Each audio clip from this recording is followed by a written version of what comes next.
Estamos conversando com a Maria da Penha, a mais conhecida líder do movimento para combater a violência doméstica no Brasil e também no mundo. Ela teve como marca importante a passagem da lei nomeada por ela, Lei 11.340 de 2006. A Maria da Penha é responsável pela mudança significativa da consciência política e jurídica, não somente no Brasil, mas também fora do país, por ter sido autora da petição contra o Brasil, feito na Comissão Interamericana de Direitos Humanos, da ONU. Foi a primeira vez que essa comissão tratou do assunto da violência doméstica. E o sucesso da Maria da Penha nesse foro resultou então na criação de jurisprudência fundamental no direito internacional e também nacional. Então, eu gostaria de começar a conversa falando um pouco sobre sua vida pessoal. Como foi a sua criação aqui em Fortaleza, como menina, como adolescente, como jovem profissional, enfim, e especificamente como as relações ou as ideologias do gênero afetaram essa criação aqui em Fortaleza? Como que foi aqui em Fortaleza? Bem, eu fui criada, né? Eu nasci na época, já faz 70 anos, né? Que eu nasci, exatamente porque eu fiz 70 anos domingo agora. Parabéns! Obrigada. Parabéns! Né?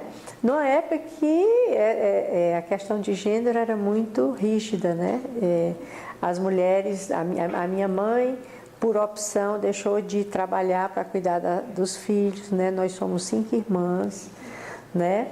E eu já fui criada com a ideia de ter uma profissão, né? E eu me formei em farmácia bioquímica. Todas as 5? Todas nós 5 fomos formadas. Eu tenho a minha segunda irmã é médica, a terceira é arquiteta, a quarta e a quinta são dentistas. Né?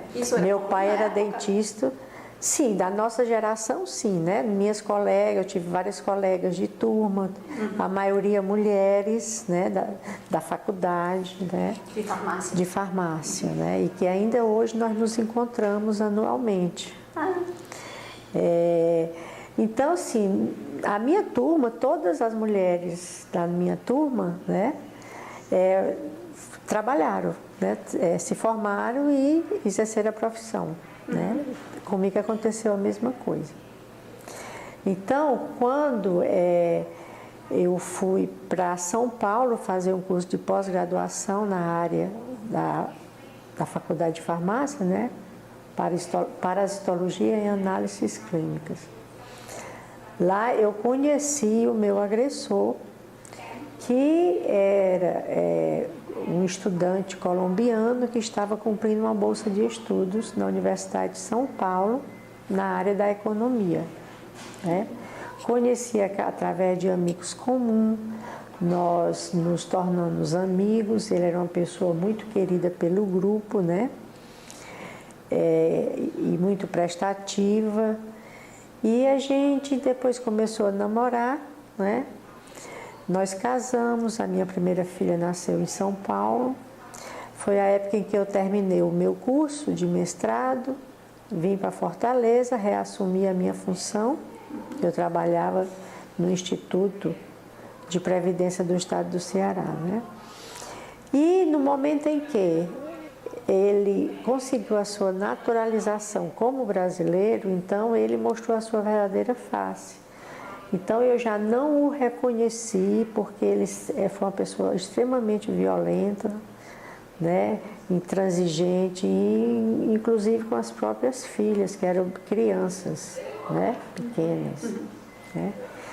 E então, nessa época, na década de 80, 70 para 80, o movimento de mulheres do Brasil começou a dar visibilidade aos casos de violência, de assassinatos de mulheres. E as mulheres, quando queriam se separar, não queriam continuar com o relacionamento, então elas eram assassinadas, né? E isso foi numa época em que aconteceu quase o meu assassinato, né? Eu estava dormindo quando eu escutei um forte barulho dentro do quarto e eu quis me mexer, não consegui e pensei, puxa, o Marco me matou, né? Então, eu fui, a partir desse momento, eu fui cuidada pelos vizinhos, que viram que eu estava gravemente ferida, e ele contou uma história de que tinham entrado assaltantes na nossa casa, e os vizinhos o encontraram sentado no chão, com o pijama rasgado e uma corda no pescoço. Então, houve uma simulação de assalto, né, quando ele disse que tinha enfrentado 4 assaltantes, né?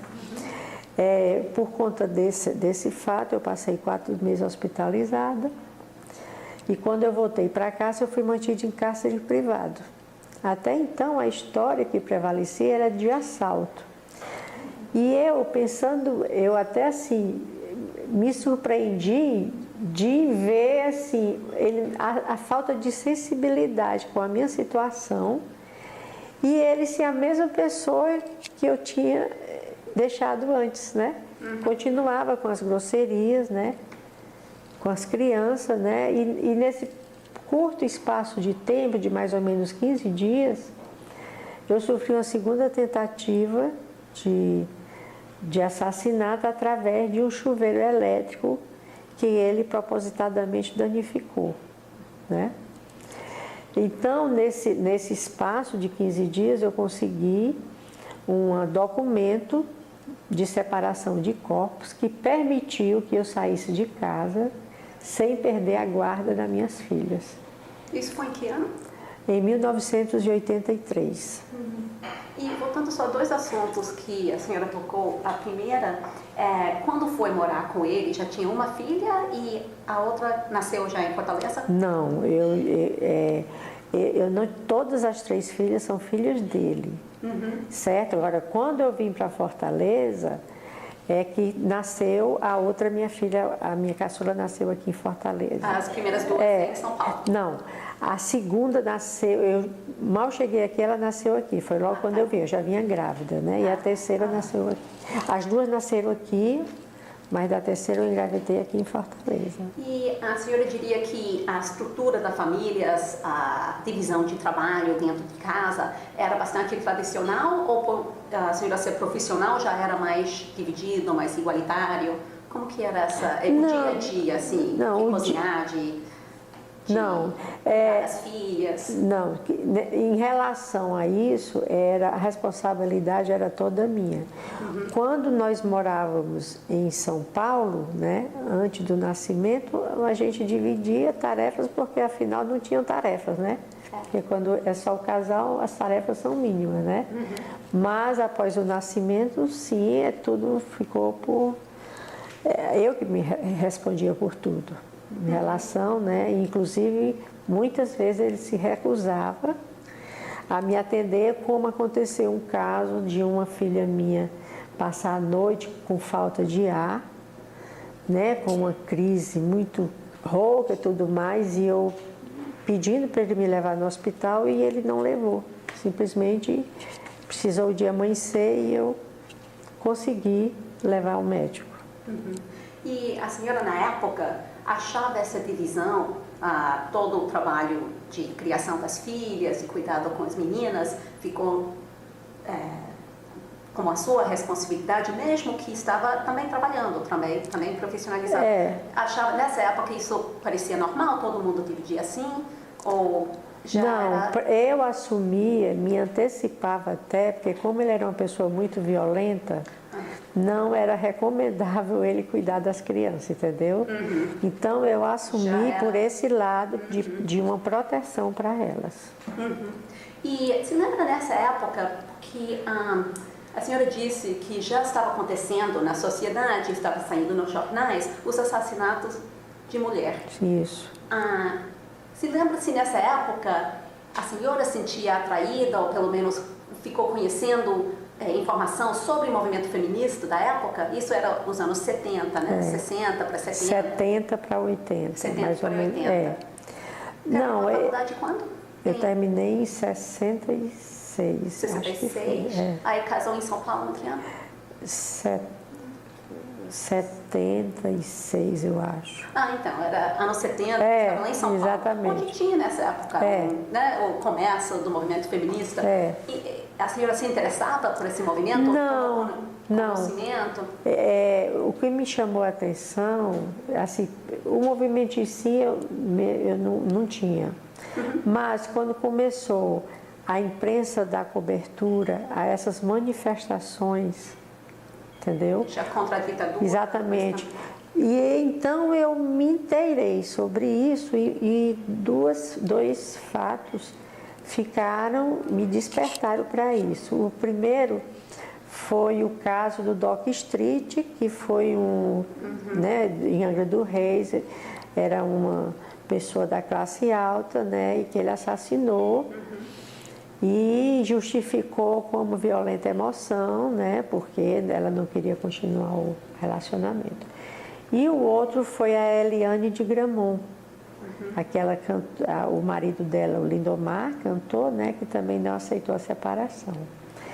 E a partir desse momento... Ele ficou com a guarda dos filhos, não foi? Não sei. Eu acho que sim. Foi?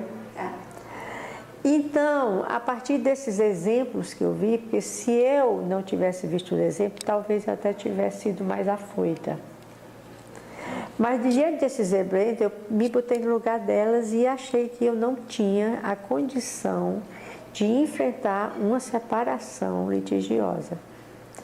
Eu tentei conversar e falar para ele, olha, a gente não vive mais bem, você já não gosta de mim, né? Porque se você gostasse, não me trataria dessa maneira. Então, por que a gente não separa? E ele sempre recusou, entendeu? É tanto que, vésperas do caso, do meu quase assassinato, ele me pediu, numa das vezes, me pediu para fazer um seguro de vida para ele. Aí eu disse, para que isso? Não, eu estou pensando nas nossas filhas, né? Fazer um seguro, porque se alguma coisa lhe acontecer, as meninas ficam, né? E se me acontecer também você fica confortável. Aí eu disse não, entendeu? Mas aquele sexto sentido que a gente tem, entendeu? Aí, uma outra vez, já bem pertinho, inclusive esse documento eu tenho bem pertinho, ele me pediu para eu transferir o meu carro para um colega dele. E eu assinei em branco essa transferência. Porque ele disse que eu estando assinando, que o carro era meu, ele levaria para a pessoa colocar o nome e os dados, né? E quando eu saí de casa, eu encontrei esse documento na gaveta do escritório dele. Entendeu? Era uma outra, né, maneira de me surrupiar alguma coisa material. Entendeu? Então, eu saí de casa, né, por ordem judicial, no momento em que ele viajou a trabalho, ele foi passar uma semana fora. E, inclusive, ele deixou um vigia armado na minha casa, justificando que para uma segurança minha e das crianças, porque já que os ladrões tinham entrado na minha casa, ele estando viajando, poderia, entendeu? Mas o vigia dormiu só à noite, só uma noite. No dia seguinte, eu já estava com a documentação em mãos, então eu saí de casa e fui para a casa dos meus pais. Certo? Com as meninas. Com as meninas. E aí, quando ele tomou conhecimento, eu liguei para o chefe dele, o patrão dele, né? E comuniquei isso, e que a chave da casa estava comigo, que o patrão, eu ia mandar deixar na casa do patrão dele. O patrão foi até a minha casa, eu contei o que tinha acontecido, né? E liguei para ele e disse, né, que eu tinha falado com o patrão dele que a chave eu não estava mais comigo. Né? E a partir daí houve várias tentativas dele de querer voltar ao relacionamento, entendeu? Pedindo perdão, né, que estava sendo muito grosseiro, assim, um absurdo, quer dizer que falar sobre isso, comentar só aqueles últimos dias da maneira como ele me tratou, entendeu? Porque não tinha nada comprovado de que tinha sido ele e nem eu podia, né, pensar nisso, porque a história estava contada. Ele deu depoimento na polícia, todo mundo sabia da história, né? Só que quando o processo foi reaberto, porque eu ainda não tinha dado o meu depoimento, e o delegado foi até a minha casa, né, para continuar o inquérito. E então foi descoberto que tinha sido ele que tinha simulado o assalto. A senhora não sabia, suspeitava ou sabia? Não, eu não sabia. Agora, houve uma suspeita no momento em que eu fiquei em cárcere privado e que eu tomei conhecimento de posicionamento da vizinhança, posicionamento das meninas que trabalhavam na minha casa, entendeu? Que estava havendo esse boato de que não tinha havido assalto e que ele poderia ter sido o autor. Entendeu?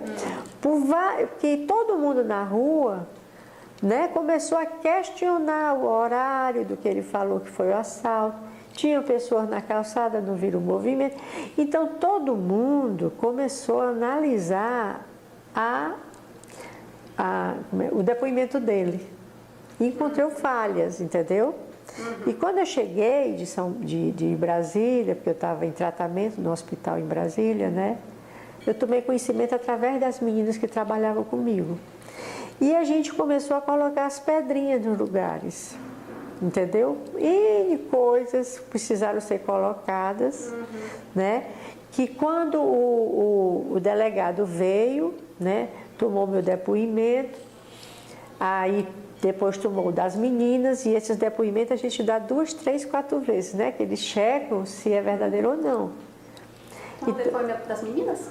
Das moças que trabalhavam. Ah, tá. Mas certo? não as crianças? Não, as crianças não, elas tinham entre 7 e 2 anos incompletos, né? A minha mais velha tinha 6 anos e 8 meses, eu acho. Eram pequenas. Aí então, né, aí pronto, não, agora a gente vai trabalhar no inquérito, o delegado, né? Então mandaram chamá-lo, e ele não sabia para que era, mandaram chamar, não, foram buscar, dizendo que o inquérito ia ser fechado, ia ser finalizado. E quando ele chegou e começou a ser perguntado, ele não sabia mais o que tinha dito na primeira vez. Que já fazia 6 meses que tinha se passado, entendeu? Então, ele foi pego aí. Ele entrou em total contradição de toda a história que ele tinha contado com a história que estava sendo perguntada e o que ele estava respondendo.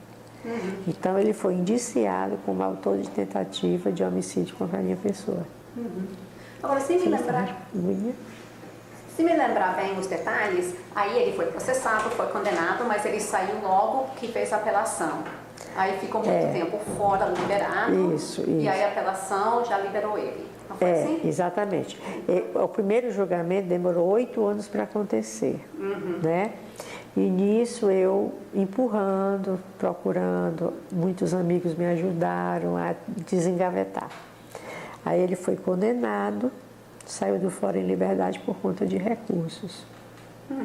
Aí foi nesse momento que eu me senti, apesar das minhas... Aí o movimento de mulheres já tinha sido criado na minha cidade.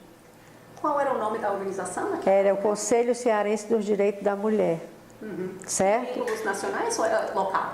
Não, era local, mas tinha vínculos nacionais, né? Porque foi numa época em que o movimento começou a ter visibilidade, né? Então foi criado o conselho. A primeira delegacia da mulher foi criada no ano de 1986, o meu caso foi em 83, entendeu? Quer dizer... Mas criado em São Paulo, né? Em São Paulo foi em 85. Ah, tá. A primeira em São Paulo... Não, aí em 86 foi a nossa, em Fortaleza.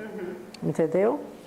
Então, Desculpe, a senhora foi para aquela delegacia para tratar desse assunto do seu processo ou não? Não, porque já estava a nível tribunal. Ah, tá. entendeu? Isso já é a primeira... né? Certo. Aí, pronto. Aí, para o julgamento, que aconteceu 8 anos depois do fato, né? Que foi em 91 o julgamento, o primeiro julgamento. Então, eu já tive um movimento de mulheres, né? Fazendo manifestação em frente ao fórum, levando o caso para a imprensa, entendeu? Dando visibilidade. Aí ele foi condenado, mas saiu do fórum em liberdade por conta de recurso. Posso beber? Sim, claro, claro, vontade. Você quer? Sem pressa. Quero, obrigada.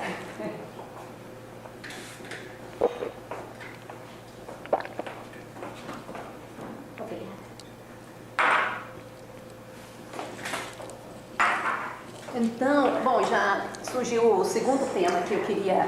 desculpe, pode falar. Não, pois aí no momento em que ele saiu do Fórum em Liberdade, foi um momento em que eu tive, assim, uma depressão, né? Fiquei muito chocada, né?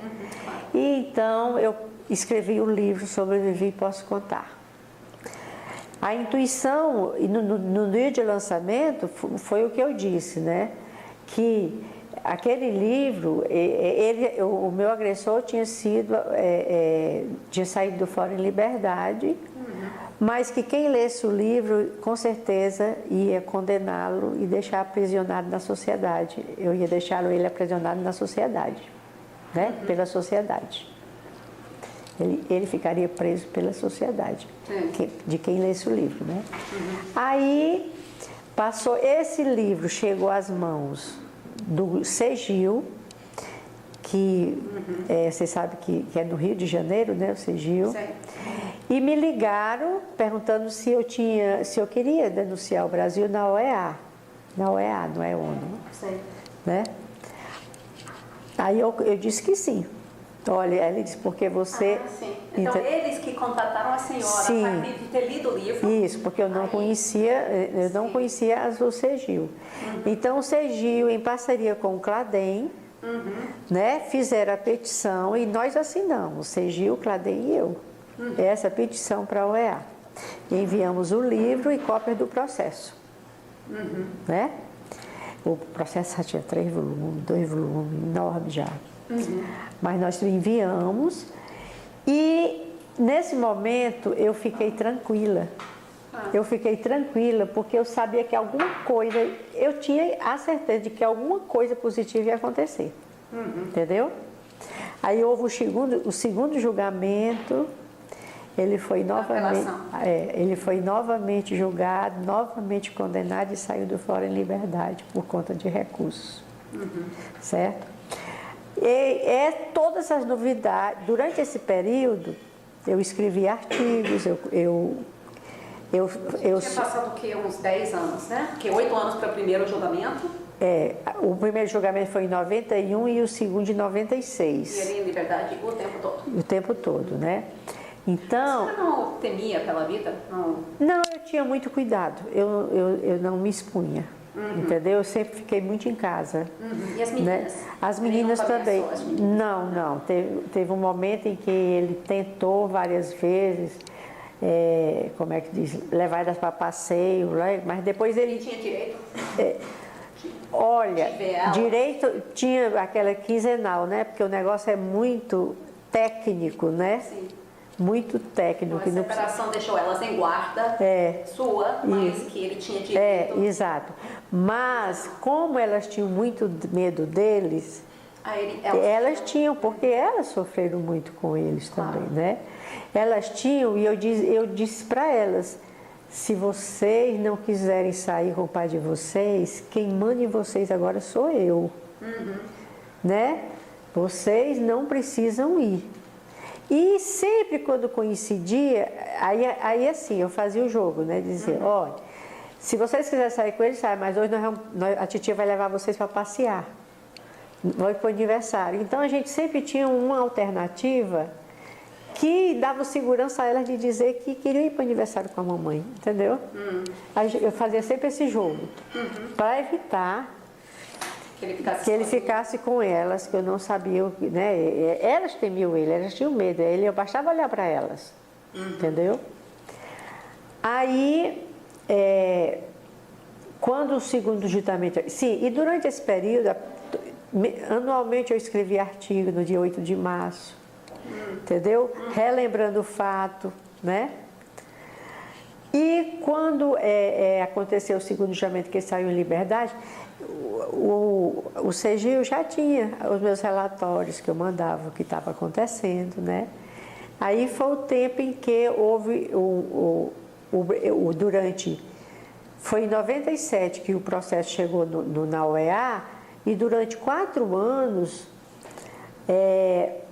a OEA enviou ofícios ao Brasil para se posicionar sobre este caso. Em nenhum momento o Brasil respondeu.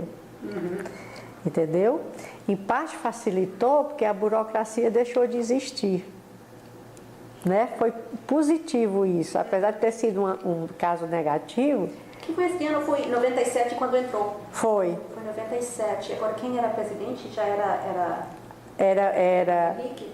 Era o Fernando Henrique. Que Lula foi... Foi o Fernando Henrique, o Lula foi em 2002 que ele assumiu. Ah, claro, Não é? 2002, né? Estava pensando. 2002. Então era Fernando Henrique ainda. E tinha Ministério de Mulher? Tá? Tinha, mas não houve. O Itamaraty não é internacional, não é? As questões internacionais, mas não houve resposta do governo brasileiro. A dona Ruth, naquela época, também, grande feminista. Era, exato. E estava vinculada ao governo. Mas mesmo assim, essa questão oficial da resposta do Estado não aconteceu. Certo. Aí então o Brasil foi condenado, né? Foi condenado internacionalmente, né? A mudar as leis do país, com a finalidade de que os casos de impunidade deixassem de existir, porque a impunidade dos agressores era muito grande, né? Eu acho dificilmente a gente tinha conhecimento de que o camarada tinha sido preso. Podia até ser, mas saía em liberdade, né? Sim, Aí houve assim, um silêncio ainda sobre isso, né? E o caso caminhando para a prescrição, porque com 20 anos o crime prescrevia. Certo. Né? Aí, já com a história do presidente Lula, né, já houve uma pressão para a prisão dele também, né? E então, faltando 6 meses para o crime prescrever, ele foi preso. Entendeu? Pelas pressões internacionais. Né? Foi presa a pressão internacional e a nacional, né? Porque já era o nosso... Então ele foi preso e a partir daí ele cumpriu 2 anos de pena em regime fechado, aqui no Ceará, que foi o local do crime, mas ele foi cumprir o aberto, o regime semiaberto, onde ele mora atualmente, que é no Rio Grande do Norte, Natal. Entendeu? E aí começou, quando foi em 2006, eu acho que o presidente Lula era o primeiro mandato dele ainda, né? Que são 4 anos. Sim. Ele entrou em 2002, em 2006 foi sancionada a lei Maria da Penha, né? 11.340. Essa lei, esse projeto de lei, ela foi trabalhado através de um consórcio de ONGs, o Secretaria da Mulher, né? Fez um consórcio com ONGs que já trabalhava essa questão da violência. Era secretária? Era a doutora Nilceia Freire. Muito atuante, muito atuante. Chegou a conhecer bem ela?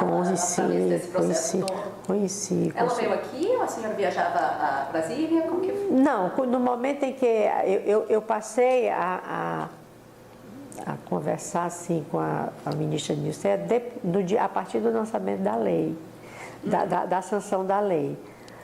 Antes, foi através do projeto de lei, né, que a relatora, a deputada Jandira Fegali, com esse projeto de lei, ela percorreu várias assembleias legislativas estaduais, né, para se situar se aquele projeto precisava de alguma mudança, de alguma coisa, né. Houve até uma mudança que ela falou muito importante, que foi incluído aumentar a pena do agressor quando a mulher vítima já for uma pessoa com deficiência. Essa pena do agressor ser aumentada, entendeu? Isso aí foi numa dessas audiências que foi colocado isso. E foi muito interessante, né? Claro. Porque a mulher ainda é mais fragilizada quando ela tem uma deficiência, né? Sim, a vulnerabilidade é maior. Bom, tem tantas coisas que eu queria já encaixando, né? Indo por partes. Primeiro, eu estou muito interessada no processo, pensando a primeira vez que ligaram do CEGIL para a senhora. Ligaram como? Esse processo do CEGIL por causa do seu livro. Foi. Então, lá, me imagino que tinha pessoas que queriam já tratar desse assunto. Já tinha os movimentos feministas já começando a focalizar no assunto da violência contra a mulher. Já tinha quem tinha criado pressão para criar as delegacias da mulher. E então isso acontecia paralelamente ao seu processo pessoal. Então, quando juntou essas duas coisas, o movimento nacional feminista já começando a focalizar de uma forma bastante consistente no problema de violência doméstica e seu processo individual e as frustrações que estava sentindo com a justiça brasileira. O cruzamento desses dois, o pessoal com a política, aconteceu aí com essa ligação do CEGIL para a senhora, não foi? Isso. Então, conta um pouco, como foi essa ligação? Quem foi que ligou? Foi aí em sua casa? Foi assim, surpresa? Estava aí almoçando um dia aí? Não. Mas como que foi? São os pontozinhos que vão se encontrando, né? Quando eu fui lançar o livro, eu tive o apoio do Conselho Cearense dos Direitos da Mulher, que era a Fátima Dourado, a presidente, né? Então... Essa que mencionou que já tinha formado aqui em Fortaleza. A Fátima Dourado era amiga do deputado Mário Mamed, deputado estadual. E o deputado estadual criou a Comissão dos Direitos Humanos da Assembleia. Do Ceará.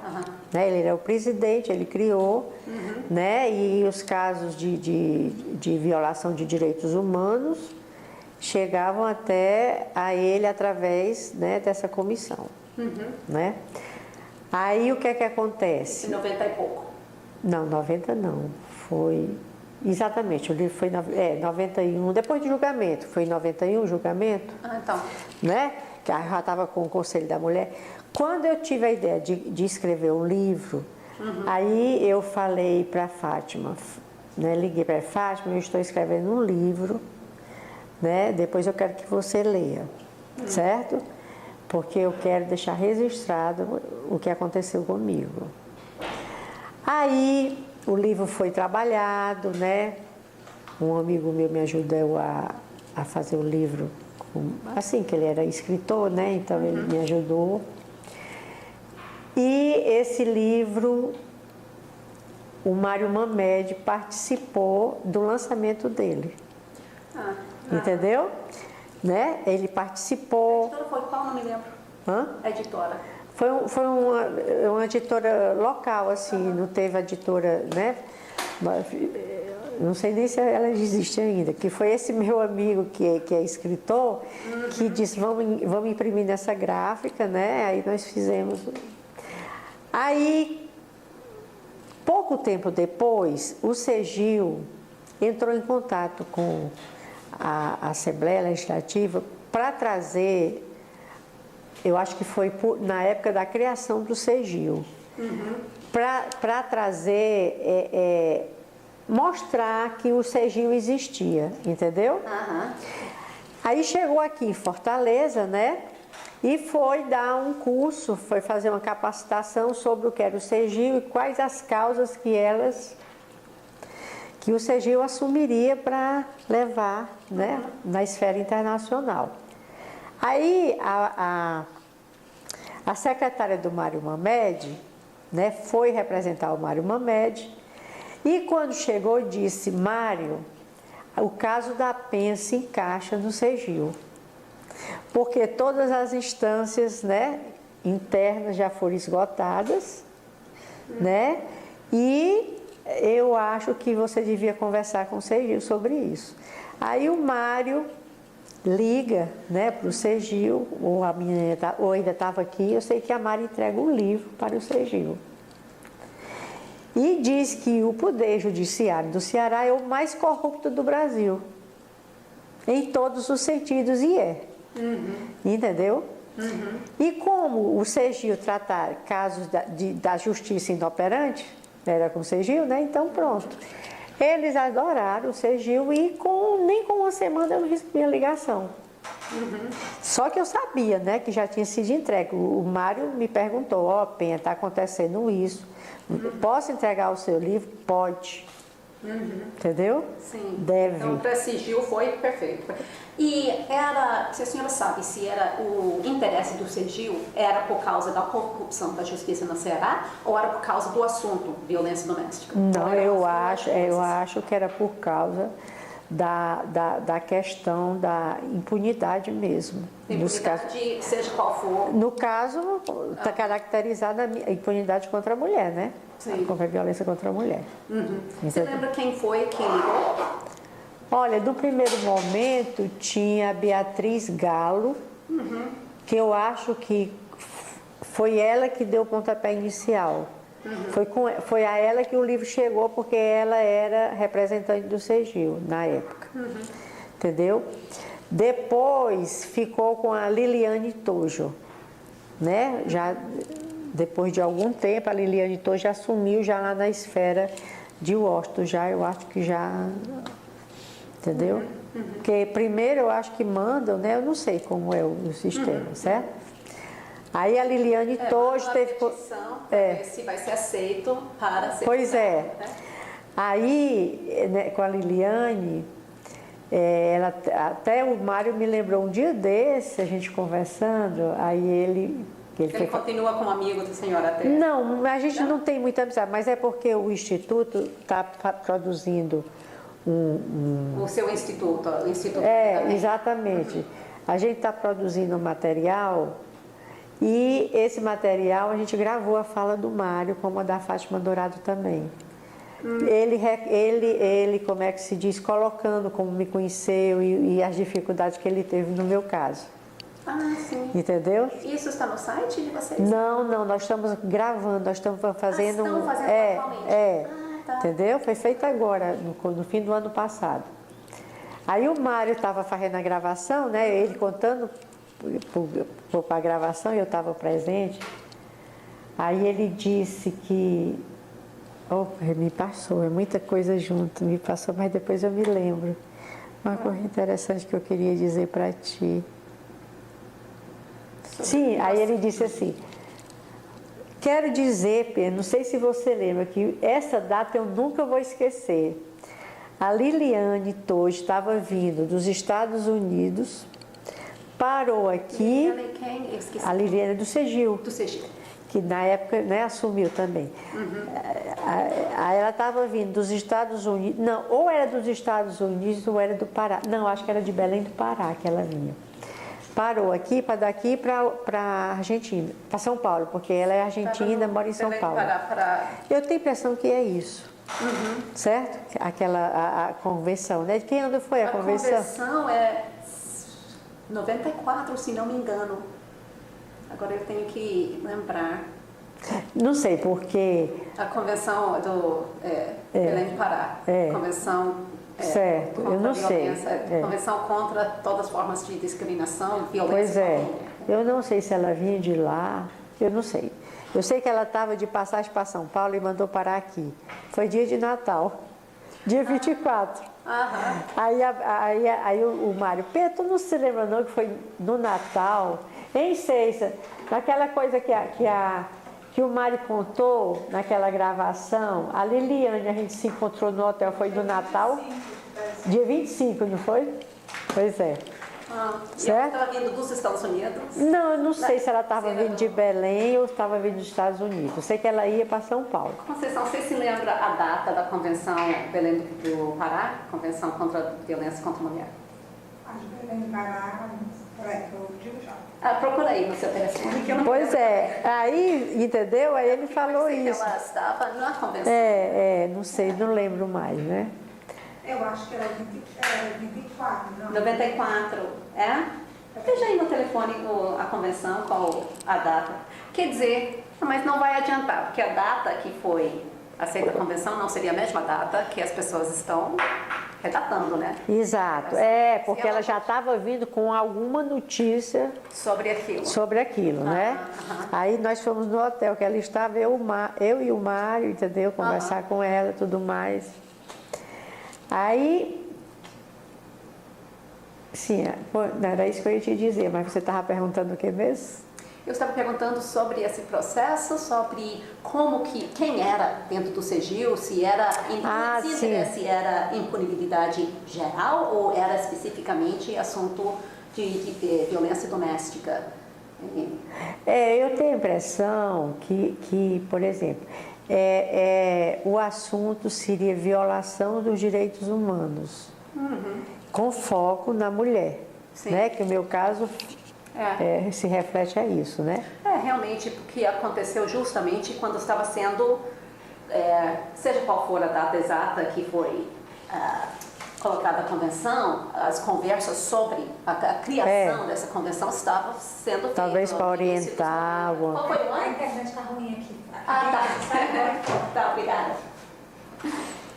Então, ela estava envolvida, se você se lembrar bem, ela estava envolvida nessas conversas sobre a convenção. Eu tenho impressão, né? Aí ela veio, como ela ia passar por aqui, ela me contatou, tudo mais, eu falei com o Mário, né? E nós fomos até o hotel, né?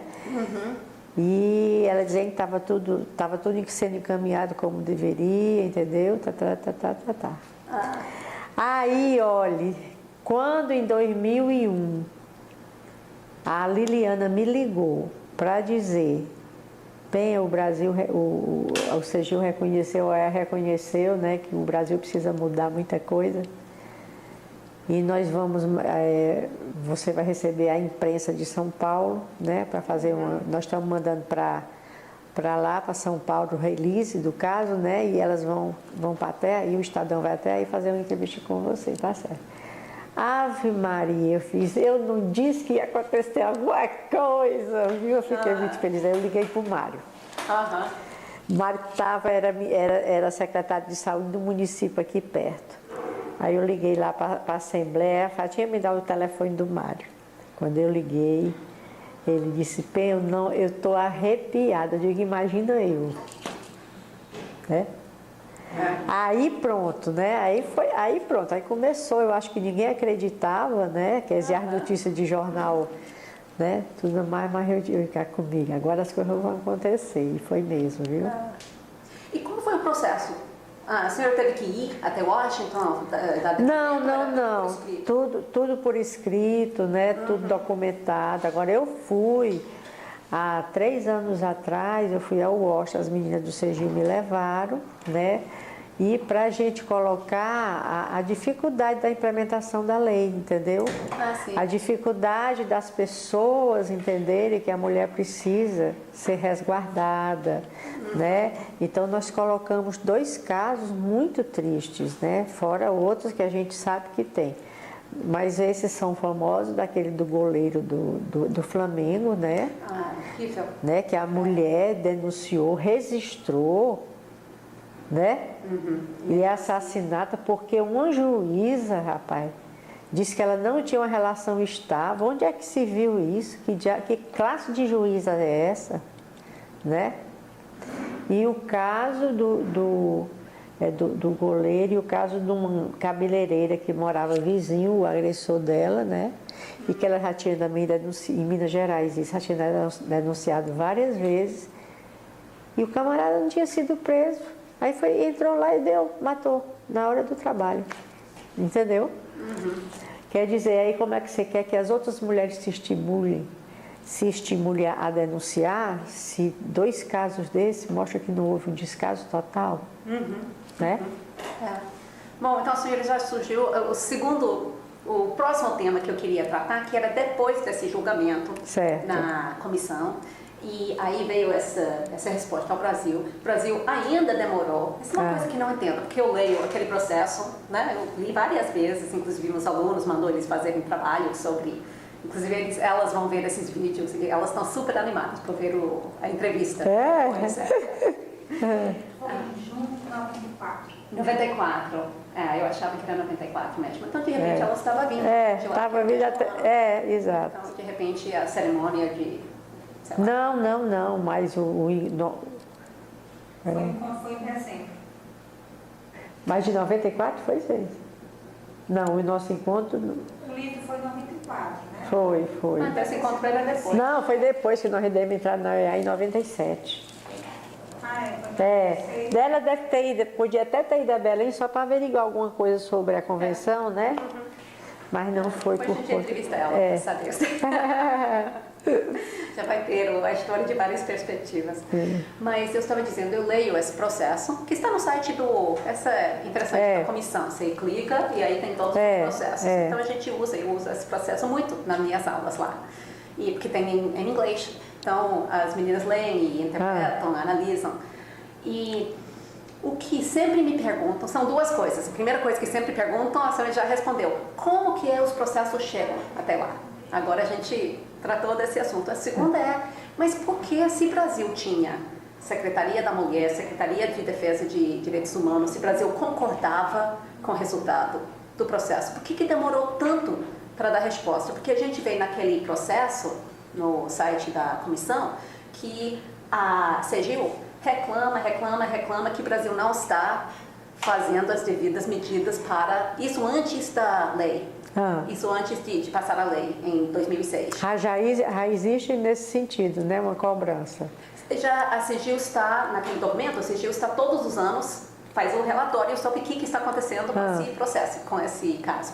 Aí a CGU vem e reclama que o Brasil não está fazendo as devidas medidas. Isso em 2003, 2004, 2005. Aí finalmente tem a lei, que já é grande marco. Então o que aconteceu entre o processo, entre que saiu o resultado da petição na comissão e 2006, com a Lei Maria da Penha? Esse intervalo, como que conseguiram finalmente essa lei? A partir de mobilização de grupos feministas ou CCG? Não, eu acredito, sabe, que tenha sido as organizações, as ONGs que trabalham essa questão, que estão presentes, né? Por exemplo, essas ONGs devem ter estado presente na Convenção Belém do Pará, eles devem estar presentes. E que quando houve a criação da secretaria e com o pedido, a obrigação que o Brasil tinha que mudar leis, então a ministra Nilceia, né, conseguiu organizar essas ONGs em consórcio, né? Houve um consórcio e que foram analisar tudo que existia de projeto em referência à mulher, a questão da violência, entendeu? E foi transformado tudo isso no projeto de lei, entendeu? E esse projeto de lei foi aprovado nas audiências, né, das Assembleias Legislativas, foram modificadas algumas coisas, como eu te falei, e na volta houve a aprovação da Câmara Federal, né, tanto do Senado como da Câmara, né, todo o Senado aprovou, né, o projeto de lei e a Câmara também. E a redação da lei foi a partir dessa organização dos ONGs, ou seja, teve a participação da sociedade civil na discussão de como deveria ser redatada essa lei. Porque, por exemplo... Tinha vários congressos sobre o assunto. Eu não acompanhei de perto isso, entendeu? Por quê? Porque no meu entender, no momento em que existe um grupo trabalhando isso para implementar, então esse grupo é mais do que capaz, porque ele já tem trabalho, né? Sim. Quer dizer, o que eu fiz? Eu participei da audiência que houve aqui e o que é que eu pedi na audiência, né? Eu disse assim, olha, o que eu gostaria que tivesse, que constasse, que ficasse entendido de que qualquer pessoa pode denunciar uma mulher vítima de violência doméstica, que não parta só da mulher, entendeu? Inclusive que o anonimato seja aceito, porque muitas vezes a gente não quer, as pessoas não querem se envolver naquela briga ali, né? E não querem se envolver por quê? Porque teme o agressor também, principalmente se for parente, não é? Então eu coloquei isso na assembleia que houve aqui no estado do Ceará, entendeu? E é tanto que o tribunal, eu acho que houve alguma coisa nesse sentido, que o tribunal, o STJ, confirmou que realmente qualquer pessoa pode denunciar, né? Uma mulher vítima da violência doméstica, né? Para poder essa mulher ser protegida, né? E esse seu agressor punido.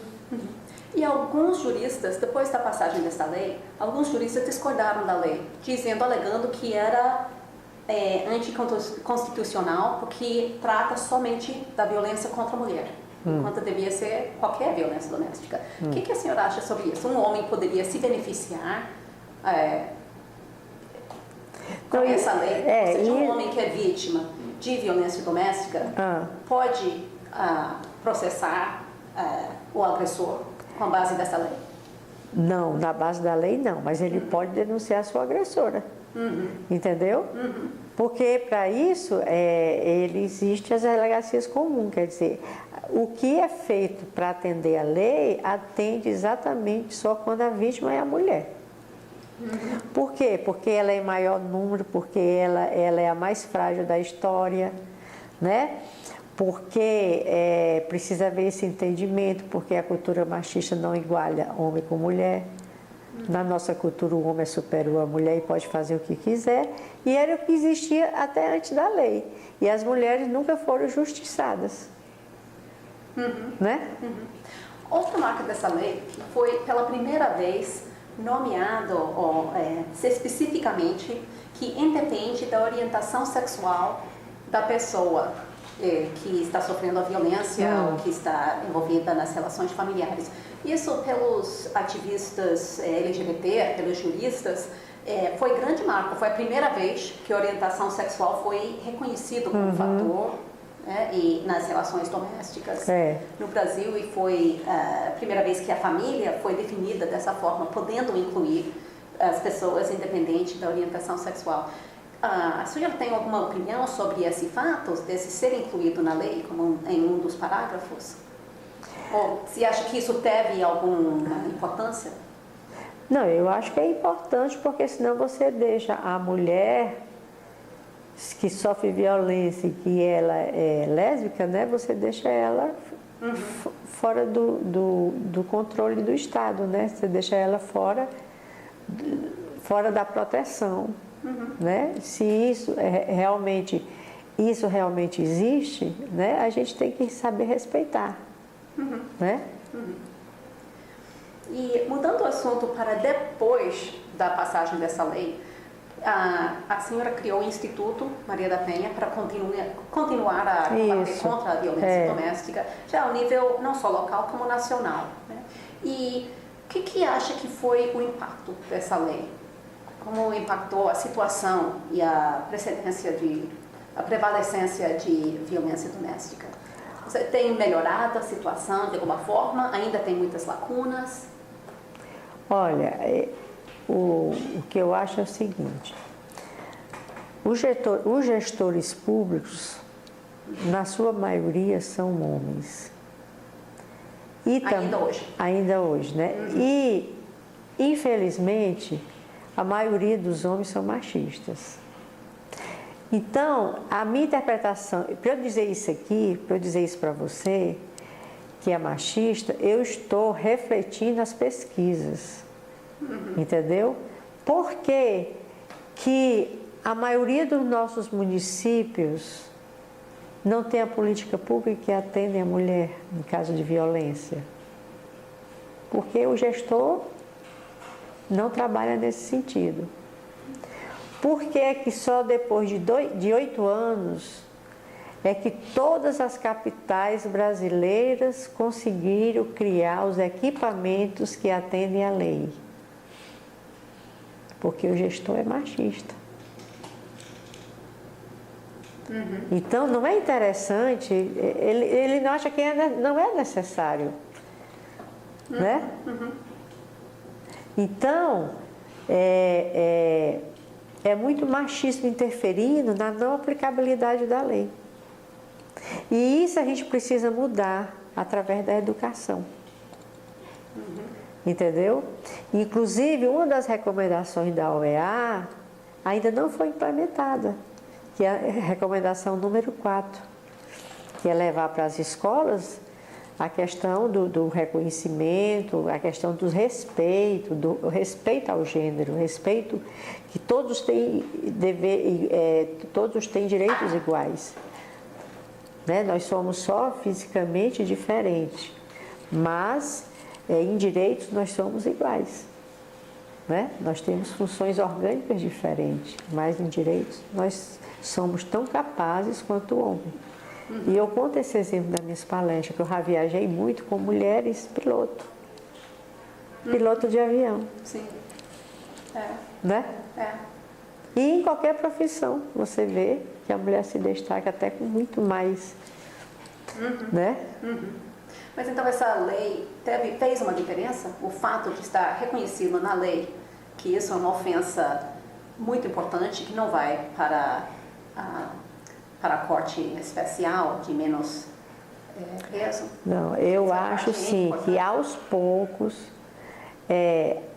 o envolvimento da sociedade e a imprensa, inclusive com a imprensa destacando, é muito importante, porque vai melhorar sim a vida das mulheres no sentido em que elas vão se encorajar e denunciar. E também muitos homens vão repensar suas condutas. Eu coloco o exemplo, quando o Estado sabe cumprir o seu papel, a violência diminui.